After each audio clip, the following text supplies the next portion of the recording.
Think about it. For years, travelers swore by the same old hacks. Always pick the aisle so you can slip out fast. Or grab the window so you can lean against it and actually get some sleep. Easy, right? But here's the shocking reality. What used to be the smartest choices on the plane have now been flipped upside down by the airlines themselves. That safe seat you keep clicking on?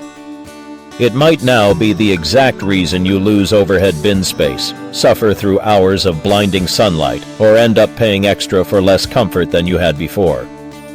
Airlines have been quietly redesigning the entire seat game, and most passengers haven't noticed. But in this video, I'm going to walk you through the traps hidden in plain sight, the seat strategies airlines don't want you to know about, and the insider tactics frequent flyers use to flip the system in their favor. By the end, you'll know exactly which seats to avoid, which ones are secretly golden, and how to never again get played by clever airline tricks. Stick with me until the very end, because one of the hacks I'll show you could literally turn a dreaded 8-hour economy seat into something that feels almost like business class. And if you've ever been stuck in a miserable seat and thought, never again, hit that subscribe button right now, because this channel is all about making you the smartest traveler on the plane. Alright, let's dive in. The illusion of choice. Aisle versus window versus middle. For decades, most travelers thought seat choice came down to just one question. Do you prefer the view, Thelagroom, or avoiding the middle? Simple. Window lovers wanted a view and a wall to lean on. Aisle lovers wanted quick access to the bathroom and freedom to stretch their legs. Nobody wanted the middle. But airlines know how much we hate the middle seat, and they've turned that hatred into a money-making weapon. Today, you're not just buying a seat, you're paying to escape your own fears. They deliberately set up pricing so the aisle and window cost more, making you feel like the extra fee is worth it just to dodge the middle. But here's the catch. Those premium seats aren't always the advantage you think they are. Sometimes they're the exact opposite. Take the window seat. On paper, it's gold. Fewer germs, fewer bumps, a wall to sleep on. But here's what most people forget, the sun. If you're flying east in the morning, that sunrise is a laser beam straight into your face. Forget sleep, you're baking in your own personal tanning bed. Fly west in the evening? Same problem. You paid more for comfort, but now you're squinting and sweating for hours. And the aisle? That supposed king of convenience has quietly become the loser in today's boarding wars. Airlines have changed how they load passengers. Window passengers now get to board first. By the time you stroll in with your aisle ticket, the bins are stuffed. You're left wandering the cabin with your bag, praying for space, or worse, forced to gate check it and risk damage or delay. And then there's the middle seat. For years, it was the punchline. But savvy travelers know the secret. On less than full flights, booking a middle seat can actually increase your chance of having empty seats beside you. Airlines hate this because it cuts into their upsell game. But for you, it could mean stretching out across 3 seats while everyone else is crammed together. So already the easy choice between aisle and window isn't easy anymore. And that's just the beginning. Wilma boarding, the silent killer of the aisle seat. Let's talk about one of the biggest airline tricks that almost no passenger notices until it's too late. Wilma boarding. On the surface, it sounds cute, even friendly. Wilma stands for window middle aisle. It's a boarding method airlines are adopting more and more. The logic makes sense for them. It's efficient. It fills the plane faster. But for you, the aisle seat lover, it's a nightmare. Here's how it plays out. Window seat passengers board first. They don't just claim their bin space, they often snag extra space above the aisle seats too. Next, the middle seat passengers board. They stuff their bags wherever there's room left. By the time you, aisle passenger, get on the plane, every bin near your row is slammed shut. Now you face a humiliating walk to the back, dragging your carry-on, trying to wedge it into random gaps 5 Orton rows away. Or worse, you're forced to gate check your bag. And that's where the risk spikes. Gate-checked bags are up to 4 times more likely to be delayed or damaged compared to ones you check at the counter. Airlines know this. They count on this. Because next time, you'll feel pressured to pay extra for priority boarding or a higher fare class, just to avoid the stress they created in the first place. This isn't just about inconvenience.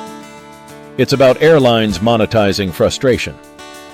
And aisle seats are the biggest victims. The baby trap. Why the front rows aren't what you think.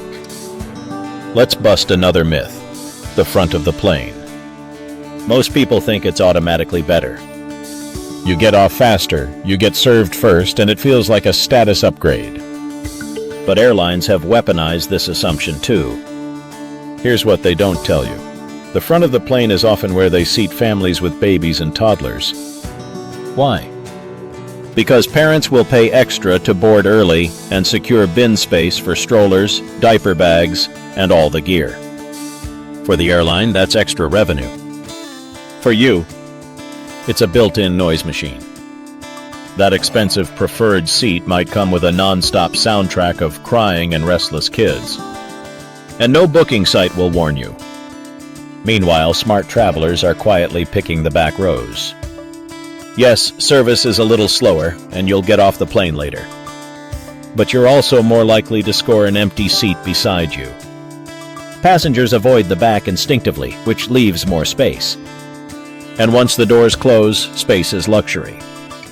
So, which is really the upgrade? The noisy front with fast exit, or the quieter back with extra elbow room? The seats that should come with warning labels. There are 3 specific types of seats on almost every aircraft that are so bad they should come with giant warning labels. But airlines keep them hidden in plain sight, charging you the same as any other seat. The last row, no recline, constant bathroom traffic, overhead bins already full. Pure misery. Pre-exit row seats, the row in front of the exit row. Regulations mean your seat doesn't recline. You're upright the entire flight, while the person behind you stretches their legs. Bulkhead seats, marketed as extra legroom, but a trap. No underseat storage, locked armrests, flimsy tray tables, and often crying babies in bassinets right in front of you. Pick one of these unknowingly, and you've basically paid full price for punishment. The sneaky aircraft swap trick you thought you were clever. You researched your plane, picked the best seat, maybe even paid extra for it. But here's the secret weapon airlines rarely talk about: aircraft swaps.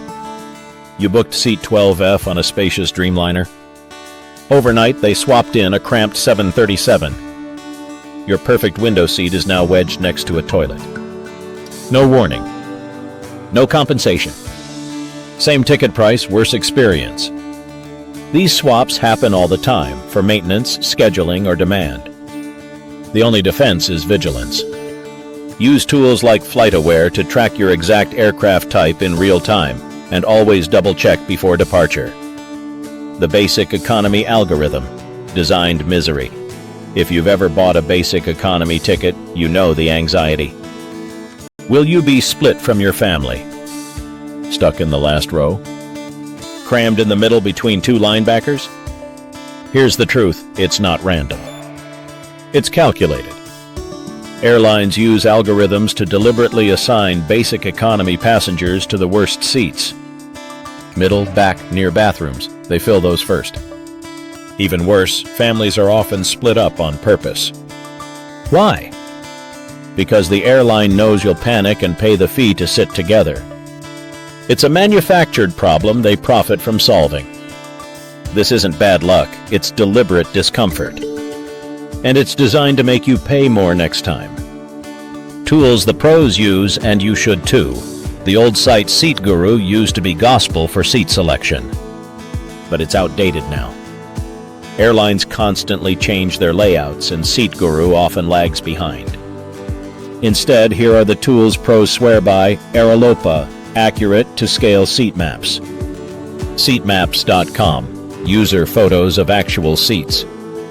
FlightAware, track the exact aircraft assigned to your flight. Your airline's own app, live seat data, availability, even outlets and Wi-Fi details. Flyer Talk forums, brutally honest reviews from real passengers. Spend 5 minutes using these, and you'll know more about your seat than 95% of passengers on the plane. The couple's hack: turning economy into business, traveling as a pair. Here's a secret. Don't book side by side. Instead, book the window and the aisle in a 3-seat row, leaving the middle open. No one wants the middle. If the flight isn't full, odds are it stays empty. Suddenly, you've turned 2 economy seats into your own private row. Legroom. Storage. Elbow space. Almost like business class, for economy price.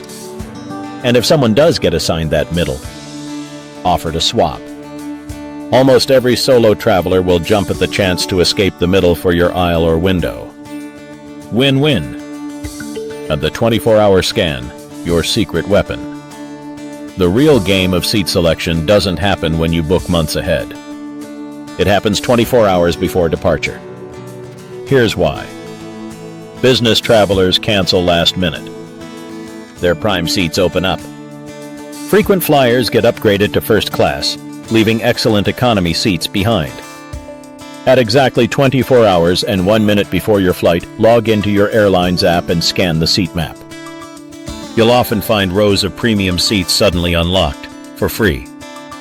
Want to go further? Walk up to the gate agent and ask for a specific seat that just opened. Show them you've done your homework. Hi, I see 15A just became available. Can I switch to that? They're far more likely to say yes. This one trick has scored travelers free exit rows, bulkhead upgrades, and even empty rows, just by checking in at the right time. So, what did we learn? That the airlines have completely redesigned seat selection into a psychological trap, and most passengers are still playing by old rules. But not you. Now you know how to avoid the aisle trap, spot the fake upgrades, exploit the back rows, and use tools to outsmart aircraft swaps. You know the couple's trick. You know the 24-hour scan. You're playing chess while everyone else is playing checkers. So the real question is, on your next flight, which of these strategies will you try first? Drop your answer in the comments below. And remember, airlines are counting on you to make quick, emotional decisions. But you? You're now an informed traveler. Fly smart. And don't forget, hit that subscribe button so you never fall for an airline trap again.